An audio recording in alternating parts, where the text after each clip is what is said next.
मित्रों, आज यहाँ पर देवदर्शन के विषय में चर्चा करेंगे। यान्ति देवव्रता देवान पितृऋण्यानि पितृव्रता भूतानि यान्ति भूतेज्या यान्ति मधाजनोऽपि मां। अर्थ, जो देवताओं की पूजा करते हैं वे देवताओं को प्राप्त होते हैं, जो पितरों की पूजा करते हैं वे पितरों को प्राप्त होते हैं, जो भूत प्रेतों की पूजा करते हैं वे भूतों को प्राप्त होते हैं, जो मेरी पूजा करते हैं वे मुझको प्राप्त होते हैं। तो फिर वेदों में देवताओं के लिए ऋचाएं क्यों है? इसका कारण यह भी है कि कृष्ण काली एक है। शक्ति के बिना देवता, मनुष्य, ईश्वर, इस ब्रह्मांड की प्रत्येक इकाई, प्रत्येक जीव जंतु, शिव भी शव है। न मस्जिदों में वीआईपी टिकट है, ना गुरुद्वारा में और ना ही किसी चर्च में। वहाँ अमीर गरीब सब एक साथ अपने ईश्वर का पूजा करते हैं, इसी से उनमें एकता है। अब आते हैं हमारे हिंदू धर्म में। हाल में ही मेरे मित्र विश्वनाथ जी के मंदिर गया था बनारस। आज से कुछ वर्ष पहले वहाँ ना वीआईपी लाइन थी, ना कोई टिकट लगता था दर्शन के, और दर्शन भी महादेव को स्पर्श करके मिल जाता था। लेकिन इस बार सब बदल गया।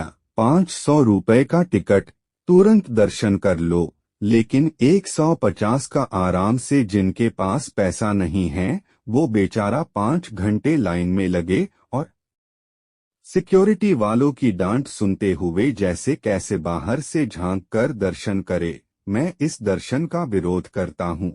ईश्वर के दरबार में क्या अमीर क्या गरीब, सबको एक लाइन में होना चाहिए। मेरे एक मित्र चेन्नई गए थे, वो सोचा बालाजी महाराज के दर्शन कर लूं। बहुत लंबी लाइन थी, सोचा लाइन में लग जाते हैं, कल तक नंबर आ ही जाएगा।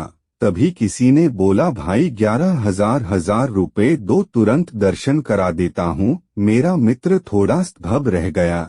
फिर लाइन में लगे बुजुर्ग से पूछा आपका नंबर कब तक आएगा? वो बोला बेटा कल शाम तक आ जाएगा। बड़ा अफसोस हुआ कि ईश्वर के दर्शन के भी टिकट लगने लगे। ये वीआईपी दर्शन हिंदुओं को हिंदुओं से ही दूर करता आ रहा है। गरीब घंटों तक लाइन में लगे और अमीर तुरंत दर्शन कर ले।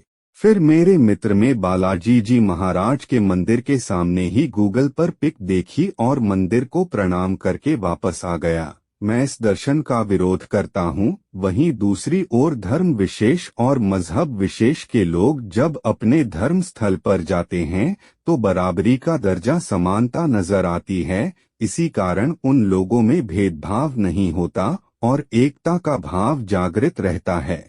इधर मंदिरों में हिंदुओं को 2 से 3 श्रेणियों में बांट दिया, और वैसे भी हिंदुओं का इतिहास रहा है।